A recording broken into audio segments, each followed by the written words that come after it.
കൂട്ടുകാർക്ക് നല്ലൊരു ദിവസം ആശംസിച്ചാണ് മാമ്പഴത്തിന്റെ പുതിയ വീഡിയോയിലേക്ക് സ്വാഗതം. നമുക്ക് നേരെ കിരണിന്റെ കല്യാണിന്റെ ഇന്നത്തെ നല്ലൊരു വിശേഷം കണ്ടാലോ. ഗൗതമിന്റെ അളകുന്നന്തയുടെ ഒന്നും വിശേഷം വന്നിട്ടില്ല കേട്ടോ. ഉച്ചയാകുമ്പത്തിന് എന്താണ് ഞാൻ അപ്ലോഡ് ചെയ്യട്ടോ. അപ്പൊ എല്ലാരും മറക്കാതെ അത് കയറി കാണണേ. അപ്പം ഇന്നത്തെ വിശേഷത്തിൽ കാണിക്കുന്നേ നേരെ രാഹുലിന്റെ അടുത്തേക്ക് ചെല്ലുവാണ് മനോഹർ എന്നിട്ട് വാതൊക്കെ ചെല്ലുമ്പോഴത്തേനും രാഹുൽ ആകെപ്പാടെ അസ്വസ്ഥനായിട്ട് മുറിയിൽ കൂടെ നടക്കുവാണ്. ചെന്നിട്ട് വിളിച്ചു അളിയോ എന്നൊരു വിളി അങ്ങോട്ട് വിളിക്കുവാണ്. ഈ വിളി കേട്ടത് രാഹുൽ ഞെട്ടിത്തെരിച്ചു നോക്കുക. അളിയനോ? ആരടാ നിന്റെ അളിയൻ ചോദിക്കോ? ഓ, അളിയനല്ലോ അല്ലെ, അസുരനാണല്ലോ അല്ലെ. ഓ, അത് മാറിപ്പോയത്, പേര് മാറിപ്പോയതാന്ന് പറയാം. അസുരനാ നീയാടാ. ഞാൻ അസുരനൊന്നുമല്ല, എന്നെക്കാളും വലിയ അസുരന് എന്റെ അമ്മായിപ്പം തന്നെയാന്ന് പറയാണ്. അല്ല, നീ എന്തിനാ ഇപ്പൊ ഇങ്ങോട്ട് വന്നേ? അതെ, അളിയനെ കണ്ട് രണ്ട് വർത്താനം പറയാൻ വേണ്ടി വന്ന. കാര്യം എന്താന്ന് പറയടാ. അല്ല, എന്റെ അമ്മായിമ്മക്ക് എന്തോ ഒരു പ്രശ്നമുണ്ട്, എന്തോ ഒരു വല്ലായങ്ങും തോന്നുന്നുണ്ട്. ഇനിയിപ്പം എന്നെ ചതിച്ച എന്റെ അളിയൻ അതൊന്നും അറിയാൻ വേണ്ടി വന്നാന്ന് പറയണേ. ഞാൻ അങ്ങനത്തെ പരിപാടിയൊന്നും ചെയ്തിട്ടില്ലാന്ന് പറയാം. ഓ, ഇല്ലല്ലേ. അപ്പൊ ഞാൻ ഓർത്ത് ഇനിയിപ്പൊ എന്നെ കുറിച്ച് എന്തെങ്കിലും എന്റെ അമ്മായിച്ചൻ പറഞ്ഞു കേൾപ്പിച്ചിട്ടുണ്ടോന്ന്. അങ്ങനെ ആവാൻ വഴിയില്ല. പിന്നെ ഞാൻ ഏറ്റവും വലിയ ഫ്രോഡാണെന്ന് അങ്ങനെ അറിഞ്ഞിട്ടുണ്ടെങ്കിൽ അവർ ഈ പ്രതികരണം ആയിരിക്കില്ല തരുന്നേ. അങ്ങനെയാണെങ്കിൽ ഒരു കാര്യം നിങ്ങൾ ഉറപ്പിച്ചോ, ഒരു പക്ഷേങ്കില് സരയു അവരുടെ മകളല്ലെന്ന് അവർ അറിഞ്ഞിട്ടുണ്ടെന്ന് പറയാ. നീ എന്തൊക്കെയാടാ പറയണേ? നീ എന്നോട് പോലെ ചതിയും ചെയ്തെന്ന് ചോദിക്കണം. ഞാൻ ചതിച്ചിട്ടൊന്നുമില്ല. എന്നെ ചതിക്കാത്തിടത്തോളം കാലം ഞാൻ ആരെയും ചതിക്കത്തില്ല. പക്ഷെ എന്നെങ്ങാനും ചതിച്ചുണ്ടല്ലോ, ഞാൻ ആ സത്യം വിളിച്ചു പറയുമെന്ന് പറയാ. പിന്നെ എന്തായിരിക്കും കാരണം? രാഹുലിനും ടെൻഷനായിപ്പോയി. ഇനിയിപ്പൊ എന്തെങ്കിലും അറിഞ്ഞു കാണുമോ? ഇപ്പം പറഞ്ഞില്ലേ, വേറെ ആര് പറയാനാ? ആരെങ്കിലും പറഞ്ഞു വന്നൊരു ടെൻഷൻ രാഹുലിന്റെ ഉള്ളിൽ ഉണ്ടാവുന്നുണ്ട്. അല്ല, നീ എന്താണ് ഇപ്പൊ ഇങ്ങനെയൊക്കെ ഒന്ന് പറയാൻ കാരണം? അല്ല, ഞാൻ ശ്രദ്ധിച്ചു, എന്റെ അമ്മായിമ്മയ്ക്ക് നല്ല മാറ്റമുണ്ട്. അപ്പൊ ഈ രണ്ട് കാര്യങ്ങളല്ലാതെ അവരുടെ മനസ്സിനെ പിടിച്ചു വിളിക്കുന്ന വേറെ കാര്യങ്ങളൊന്നുമില്ല. ഒരു കാര്യം ചെയ്യ, എത്രയും പെട്ടെന്ന് എനിക്ക് തരാനുള്ള തുക തരുവാണ്, ഞാൻ ഇവിടുന്ന് പൊക്കോളം എന്ന് പറയണം. നിനക്ക് തരാനുള്ള പൈസയോ? എന്ത് പൈസ? അല്ല, എനിക്ക് തരാനുള്ള പ്രതിഫലമേ. നിങ്ങളുടെ മകളെ കല്യാണം കഴിച്ച നിങ്ങളുടെ മകൾക്ക് ഒരു കുഞ്ഞിനെ കൊടുത്തില്ലേ, അപ്പൊ അതിന്റെ പ്രതിഫലം എനിക്ക് വേണം. അത് കിട്ടിയാൽ മാത്രമേ ഞാൻ പോവുള്ളൂ പറയാം. എടാ, എന്റെ കൺമുന്നിൽ നിന്ന് പൊക്കോ. എടാ, നിന്നെ പോലെ ഒരു നാണം കെട്ടവൻ ഞാൻ ഇന്ന് വരെ കണ്ടിട്ടില്ലെന്ന് പറയാം രാഹുല്. പിന്നെ ഞാൻ നാണം കെട്ടവനാണ് പോലും.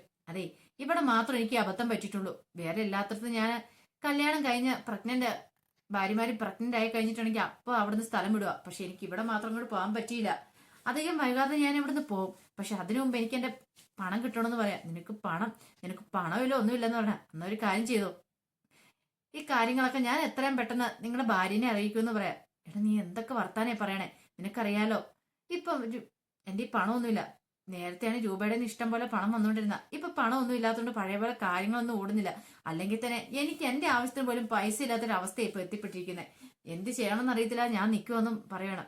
ഇതോടൊപ്പം മനോഹർ പറഞ്ഞു, അതൊന്നും പറഞ്ഞിട്ട് കാര്യമില്ല, എങ്ങനെയെങ്കിലും എനിക്ക് കുറച്ച് പണം സംഘടിപ്പിച്ചേ പറ്റുള്ളൂ എന്ന് പറഞ്ഞ് മനോഹർ അങ്ങോട്ട് പോവാണ്. ഈ സമയം ശാരി ക്ഷേത്രത്തിൽ പോയി മനോഹരി പ്രാർത്ഥിക്കുക. എന്റെ ദേവി, സരു എന്റെ മകളായിരിക്കണം. അവൾ അല്ലെന്ന് അറിഞ്ഞിട്ടുണ്ടെങ്കിൽ പിന്നെ എനിക്ക് ജീവിക്കാൻ പോലും പറ്റില്ല. എന്റെ മനസ്സ് തകർന്നു പോകും. ഇത്രയും കാലം ഞാൻ ചെയ്തു കൂട്ടിയ തെറ്റുകുറ്റങ്ങളൊക്കെ എന്നോട് പൊറുക്കണം ഭഗവാനെ എന്ന് പറഞ്ഞ് കൈകൂപ്പി തൊഴുതൊന്ന് പ്രാർത്ഥിക്കുവാണ്. പ്രാർത്ഥിച്ച് പുറത്തിറങ്ങുവാണ്. കാരണം ഇത്രയും കാലം താൻ ചെയ്തു കൂട്ടിയ തെറ്റുകളൊക്കെ എന്തൊക്കെയാണെന്ന് നല്ല ബോധ്യമുണ്ട് ശാരിക്ക്. അതുകൊണ്ടായിരുന്നു ശാരിയുടെ ഈ പ്രാർത്ഥന തന്നെ. പിന്നീട് ശാരി നേരെ പോകുന്നത് DNA ടെസ്റ്റിന് ബലം അറിയാൻ വേണ്ടിയിട്ടായിരുന്നു. അങ്ങനെ അയാളെ കണ്ടു ചോദിച്ചു, സാറേ എങ്ങനെയായി, ബലം വന്നോ? അവളുടെ ആ മുടിനാഴികൾ പരിശോധിച്ചപ്പം എന്താ ആ സ്ത്രീയുടെ മോള് തന്നെ അവള് അല്ലേന്ന് ചോദിക്കണം. പെട്ടെന്ന് അയാൾ പറഞ്ഞു, അല്ല, അത് ആ സ്ത്രീയുടെ മകളല്ലെന്ന് പറയണം. അല്ലേന്ന് ചോദിക്കണം. അല്ല. പെട്ടെന്ന് ശാരി തകർന്നടിഞ്ഞു പോയി. ശാരിയുടെ കണ്ണുകളൊക്കെ നിറഞ്ഞു വന്നപ്പോഴത്തേനും ആ പുള്ളിക്കാരൻ ചോദിച്ചു, എന്ത് പറ്റി ശാരി, എന്തേലും പ്രശ്നമുണ്ടോ? ഒന്നുമില്ല, ഒരു കുഴപ്പമില്ല. പെട്ടെന്ന് കേട്ടപ്പോൾ ഷോക്ക്. അല്ല, ഇതൊക്കെ കണ്ട് എനിക്ക് തോന്നി ഇപ്പൊ ശാരിയുടെ മകളാന്ന് തോന്നുന്നല്ലോ. എന്താ അങ്ങനെ വല്ലതും ആണെന്ന് ചോദിക്കണേ. അങ്ങനെയൊന്നുമല്ല സാറേ എന്ന് പറയണ. ഇനി അങ്ങനെയാണെങ്കിലും എന്താണെങ്കിലും എനിക്ക് കുഴപ്പമില്ല, അത് ആ സ്ത്രീയുടെ മകളല്ല. ഇനിയിപ്പം എത്ര എവിടെ ചെന്ന് പരിശോധിച്ചെന്ന് പറഞ്ഞാലോ ഈ ബലം മാത്രം കിട്ടുവോളെന്ന് പറയണം. ശാരി പറഞ്ഞു, എനിക്ക് സങ്കടം സഹിക്കാൻ പറ്റുന്നില്ല. അവൾ എന്റെ ഏറ്റവും വലിയ ബെസ്റ്റ് ഫ്രണ്ടാ. അപ്പൊ അവളോട് ഞാൻ ഈ കാര്യങ്ങളൊക്കെ എങ്ങനെ പറയും? അത് ഓർത്തിട്ട് എന്റെ കണ്ണ് നിറഞ്ഞു പോയ സാറേ. ഞാൻ എങ്ങനെയെന്ന് പറയും? ഒരു കാര്യം ചെയ്യും, ഇപ്പൊ പറയാതിരിക്കുന്ന ഭേദം. അവർക്ക് താങ്ങാൻ കഴിയില്ലായിരിക്കും. പക്ഷെ ഈ സമയത്ത് ഇങ്ങനെ ഒരു കാര്യം ചെയ്യേണ്ട ഒരാവശ്യമില്ലായിരുന്നു. എന്തിനാ ചെയ്തേ? അല്ല സാറേ, അത് പിന്നെ അവകാശികൾ വന്നോണ്ട്. ഒരു കാര്യം ചെയ്യാം, ഇപ്പൊ അവകാശികളും തൽക്കാലത്തേക്ക് അറിയാതിരിക്കുന്നതായിരിക്കും നല്ലത്. അങ്ങനെ അറിഞ്ഞിട്ടുണ്ടെങ്കിൽ അവര് ഇതിന്റെ പുറകെ പോകും, കേസും പുക്കാരമായിട്ട്. അവസാനം മോളെ വിട്ടുകൊടുക്കേണ്ടതായിട്ട് വരും. അറിയാലോ, അങ്ങനെ എന്തെങ്കിലും സംഭവിച്ചിട്ടുണ്ടെങ്കിൽ പിന്നെ എന്താന്ന്.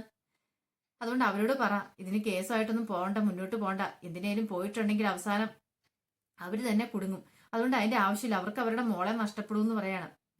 ശരിയെന്ന് പറഞ്ഞ് ശാരി തകർന്നടിച്ച് കയറുവാണ്. ശാരിക്ക് കാറിലേക്ക് കയറാൻ നേരത്ത് ഡോറ് ഓപ്പൺ ആക്കാൻ പറ്റുന്നില്ലായിരുന്നു. കാരണം ഡോർ എവിടെയാന്ന് കാണാൻ പോലെ പറ്റാത്തൊരവസ്ഥ. കണ്ണത്തേക്ക് ഇരുട്ട് കയറുന്ന പോലെ തോന്നി. അങ്ങനെ കയറി നേരെ വീട്ടിലേക്ക് വരുന്ന സമയത്താണ് ആ കാഴ്ച കാണുന്നേ. താര വന്ന് വീടിന്റെ മുന്നിൽ ഇറങ്ങുന്നു.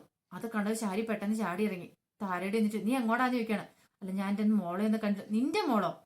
അത് ആരുടെ പറഞ്ഞ് നിന്റെ മോളാന്ന്? അവൾ എന്റെ മോളാന്ന് പറയണ. ഞാൻ നൊന്ത് പ്രസവിച്ച എന്റെ മോള്. നിനക്ക് നാളെ ഇങ്ങനെ പറഞ്ഞോണ്ട് ഇങ്ങോട്ട് വരാനായിട്ട്. മേലാൽ ഈ പടിക്കകത്ത് കയറിയേക്കല് പറഞ്ഞു കേട്ടല്ലോ എന്ന് പറഞ്ഞുകൊണ്ട് താരയുടെ തലമുടിയെ കുത്തി ഇങ്ങോട്ട് പിടിക്കുവാണ്.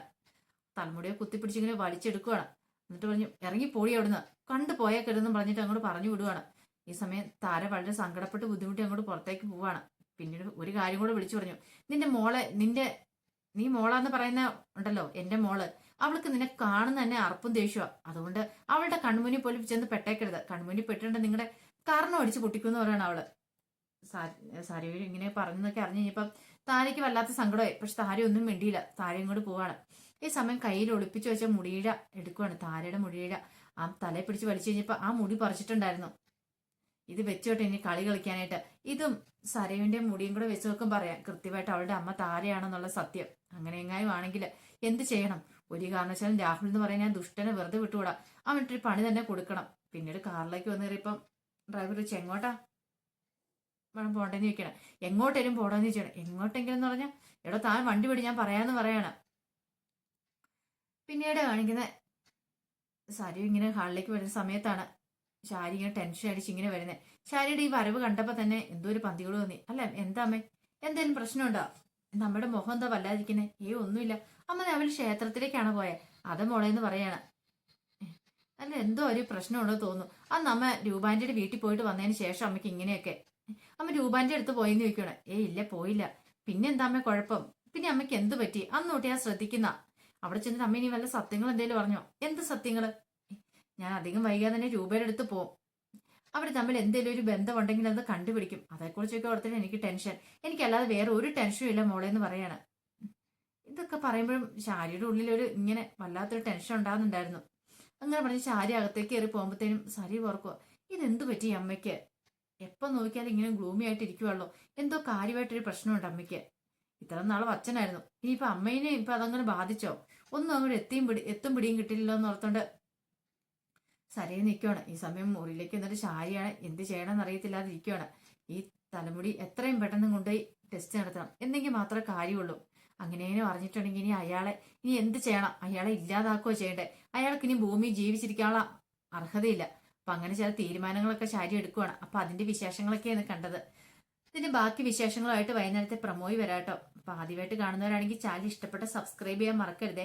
അതോടൊപ്പം തന്നെ കണ്ടുകൊണ്ടിരിക്കുന്ന എല്ലാവരുടെ സപ്പോർട്ടിലേക്കും തുടർന്നും പ്രതീക്ഷയുണ്ട്. എല്ലാവർക്കും ഒരിക്കൽ കൂടി നല്ലൊരു ദിവസം ആശംസിച്ചു നിർത്തുന്നു. നന്ദി.